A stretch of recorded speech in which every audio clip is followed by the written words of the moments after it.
Well, hey folks, 3 years after Suzanne Morphew vanished on Mother's Day in 2020, her remains were discovered in a shallow grave in Saguache County, Colorado. Now, forensic tests revealed a rare tranquilizer in her system, something prosecutors say only one non-governmental person, her husband Barry, had access to this concoction. Well, now he's standing indicted, once again accused of killing this mother of two and moving her body multiple times before fleeing to Arizona. You know, when he fled to Arizona, he picked up an alias as well, started using a different name. So let's look at the state's new evidence, the defense's strategy to push back, and what all this means as the case moves toward trial.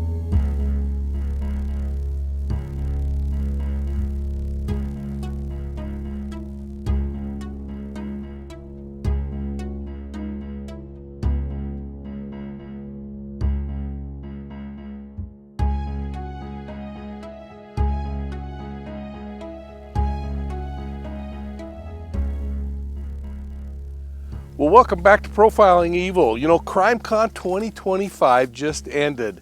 It was a record crowd of some 7,000 true crime fans. And as we get started, I hope you'll just pause for a second, hit that like and subscribe button down there, and share this with your true crime friends. And CrimeCon was held only minutes from that hotel room that Barry checked into on that same Mother's Day. You know, being so close to where this case unfolded adds a little weight to the conversation. So let's talk a little bit about the rearrest of Barry Morphew, the state's new fortified case against him, and how this case has twists and turns, false starts, forensic surprises, family heartache, and now psychological dynamics that make it as haunting as it is instructive. You know, as I left the conference, I headed up here into the mountains, country where mountain lions roam. And I couldn't help but think about those first few days when Suzanne disappeared. While at CrimeCon, I had lunch with Fox reporter Lauren Scharf, who was on the ground covering this story from the very beginning. And we talked about those wild theories that were circulating in those early days. Barry suggested Suzanne had been attacked by a mountain lion. There were other possibilities floated around too. Something like she had fallen in the Arkansas River, or that she might have run off to start a new life. One of those theories even included the mysterious boogeyman that might have taken her. And of course, there was that online plea for her safe return. If you remember it, oh Suzanne. Oh, Suzanne, if anyone is out there that can hear this, that has you, please, we'll do whatever it takes to bring you back. We love you, we miss you, your girls need you. No questions asked. However much they want, I will do whatever it takes to get you back. Honey, I love you, and I want you back so bad. But as investigators peeled back the layers, none of those explanations really made sense, especially the mountain lion theory. And that's why I'm standing out here in this area. In fact, it's the area that I last saw a mountain lion myself. Now, there were no drag marks, no blood on the ground, no evidence of a predatory attack. And let me tell you what, folks, when a mountain lion attacks and starts consuming its prey, it is a horrendous scene. Now, the picture was already pointing towards something much more dark, much closer to home. Now, years ago, Barry Morphew was charged with Suzanne's murder, only to have the charges dropped. But then, Suzanne's body was discovered in September of 2023.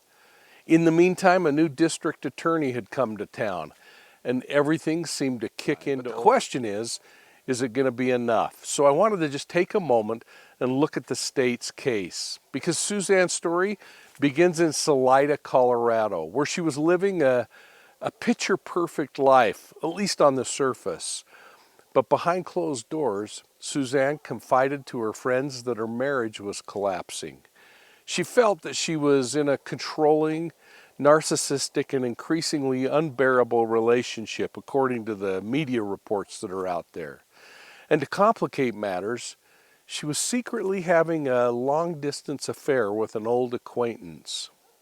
So for prosecutors, that's the psychological linchpin that they are opining that Barry's world was built on dominance and control, and over dominance over his family, his marriage, his reputation. And the threat of Suzanne walking away wasn't just about losing a partner. It was about losing identity. The thought that she could be investing her love elsewhere, and that may have been just too much to handle. And the theory suggests that he, like many other men in history, have had their self-image tied to authority, the figure of being a provider in the family. And the prospect of rejection just may have been too much to handle. Well, after the charges were dropped against Barry, he moved away. Now, to some, he appeared to be drifting into and out of our collective memory. But then came the discovery of Suzanne's body in September of 2023. Her skeletal remains were discovered in a shallow grave in Saguache County, a remote and rugged patch of southern Colorado, about an hour from Salida, the place where Suzanne was last seen alive. Now, forensic anthropologists and entomologists examined her remains and concluded that her body had likely been relocated at least once. That means that she was likely buried at least 2 times before she was discovered.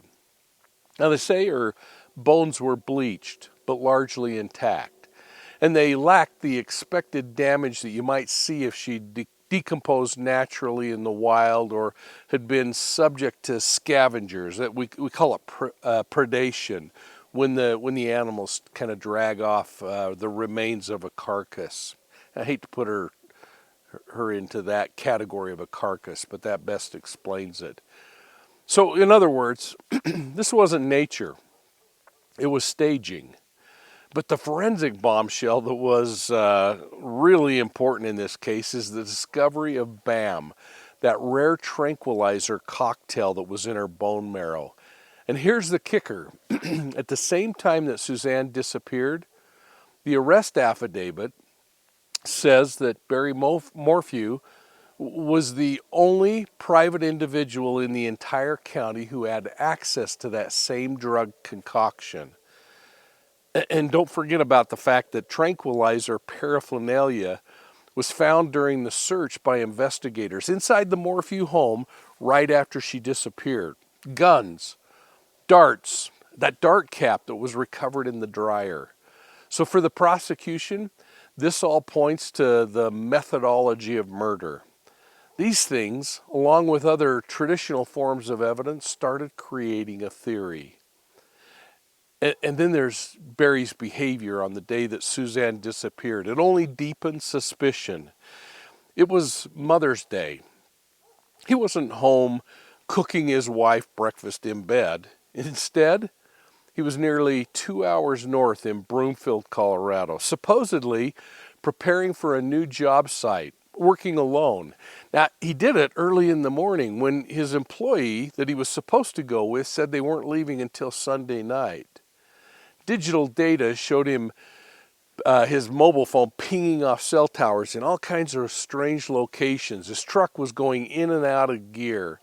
It was making odd stops. And surveillance caught him dumping trash in multiple bins around town.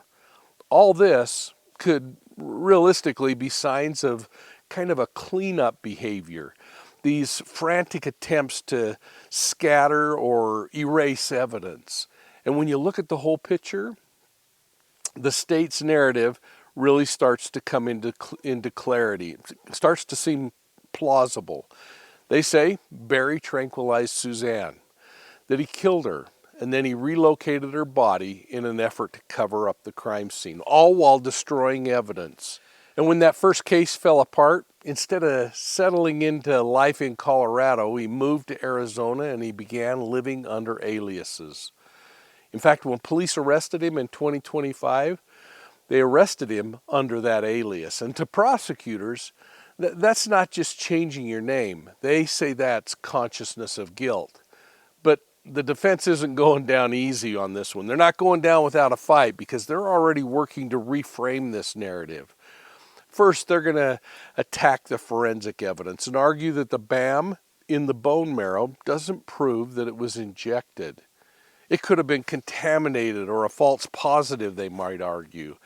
And without that dart or an injection wound, direct evidence of injection, the claim of tranquilization is, in their best view, speculative. Now, second, they've got to challenge that relocation theory. If the state proves anything to support that, yes, the bones do look bleached and relatively undisturbed according to the autopsy reports.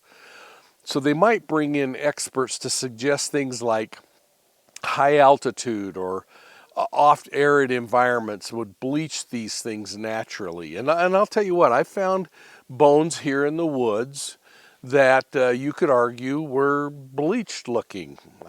I don't know, they looked awfully white.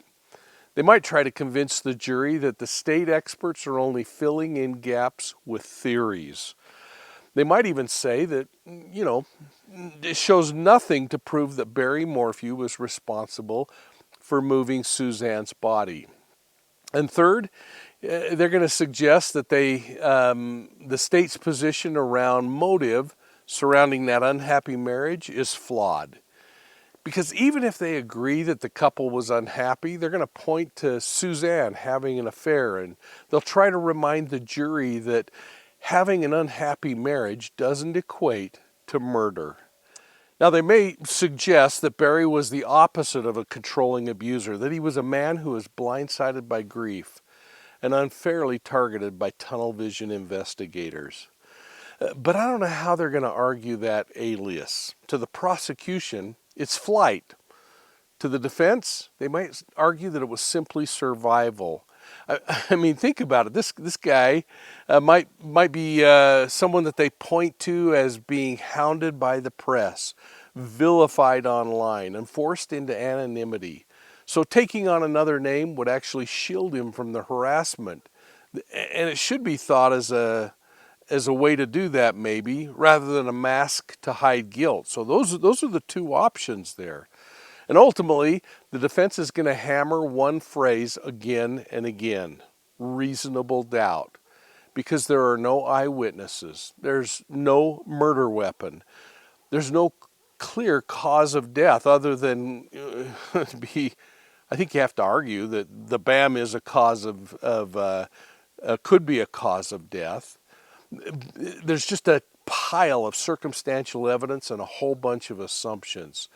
So from a behavioral perspective, the case checks a lot of boxes. Some people might argue that Barry was a man who was intertwined with control and dominance. The marriage dynamic suggests that one partner might have felt trapped while the other was only seeing abandonment on the horizon. The introduction of the affair could escalate the feelings of humiliation, and humiliation is often that accelerant that tips somebody toward violence.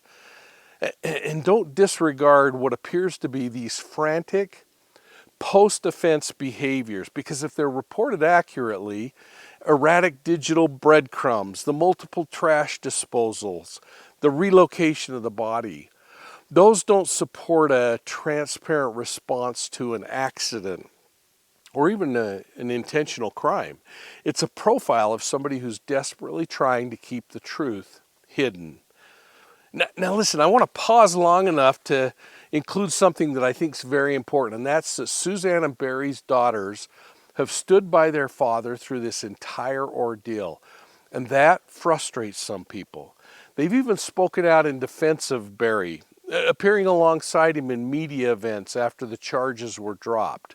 But here's where I really want to be clear. In my opinion, we shouldn't be critical of the girls. These are two young women who have already endured the unimaginable.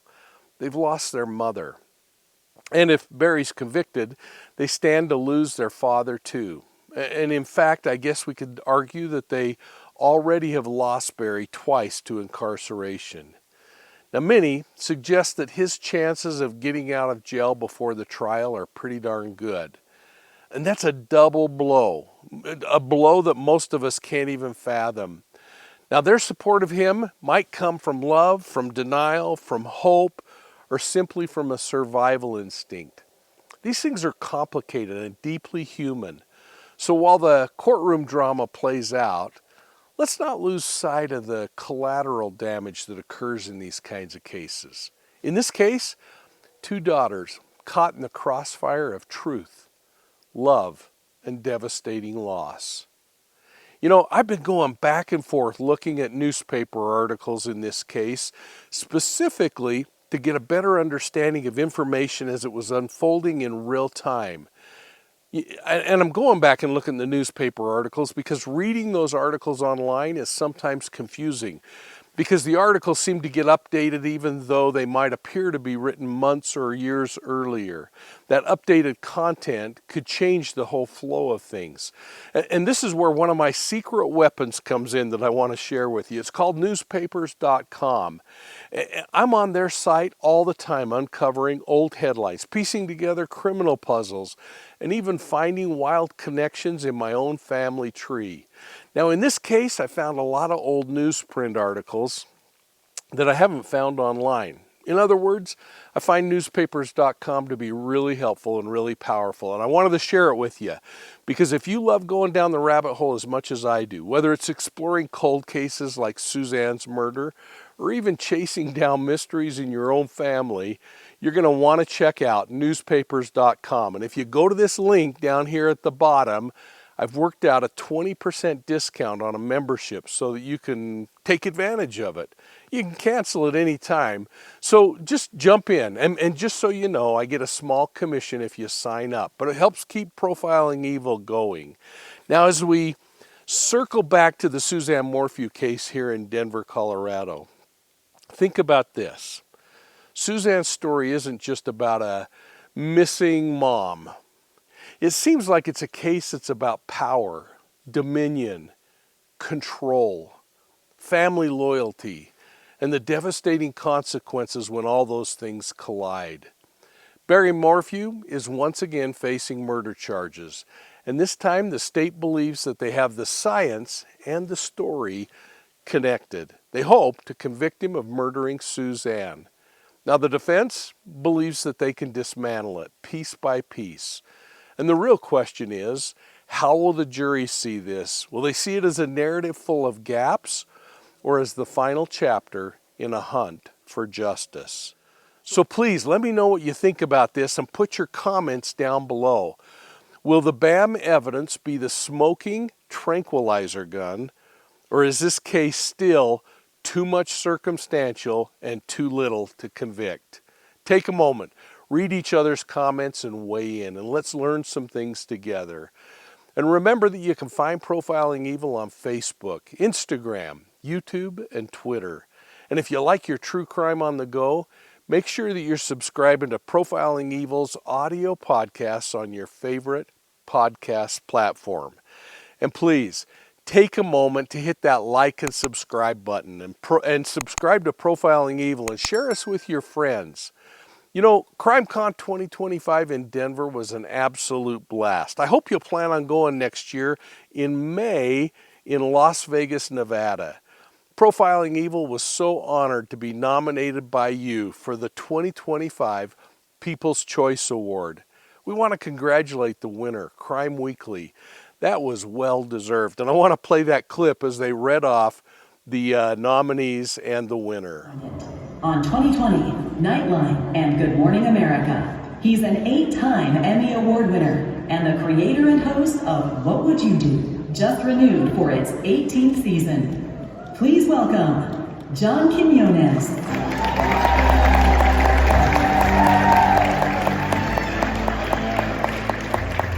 Hi everyone, it's great to be here. I could not be more excited to present the award for People's Choice Creator of the Year Award. Now this year, CrimeCon Denver attendees filled out a ballot, right? You all filled out ballots for this award. After thousands of votes were cast and tallied, your 5 top contenders have emerged. You all agree that these storytellers delivered the most gripping, the most well-told true crime stories of the year. And before we get to announcing these worthy nominees, I'm wondering, can we have a little fun here? Play a little game of what would you do? All right? You feeling adventurous? I see some nervous faces out there. I would love to see a show of hands, and be honest, what would you do if you learned that someone had cheated in the voting of this year's Creator of the Year Award? By show of hands, what would you do? Would you raise your hand if you would report the unethical behavior, immoral, dare I say, and maybe even criminal act? Raise your hands. Would you report it? Yeah. Interesting. Now, raise your hand if you would choose to look the other way. Right? Maybe you're thinking, I have no dog in this fight. It won't affect me directly. Hands? Some of you stay quiet. Pretty interesting. I would expect nothing less from this crowd. Well, I can tell you with 100% assurance there was absolutely no cheating, no voter fraud or election crimes. The winner, whose identity will soon be revealed, won it fair and square. But before we announce, of course, tonight's winner, let's meet your top 5 favorite crime con contenders. The nominees for People's Choice Creator of the Year Award are Profiling Evil, A Date with Dateline, Zone 7, Crime Weekly, True Crime with Kendall Blank. And the winner, People's Choice Creator of the Year, Crime Weekly. Hey, thanks for watching Profiling Evil. We'll see you soon at the next crime scene.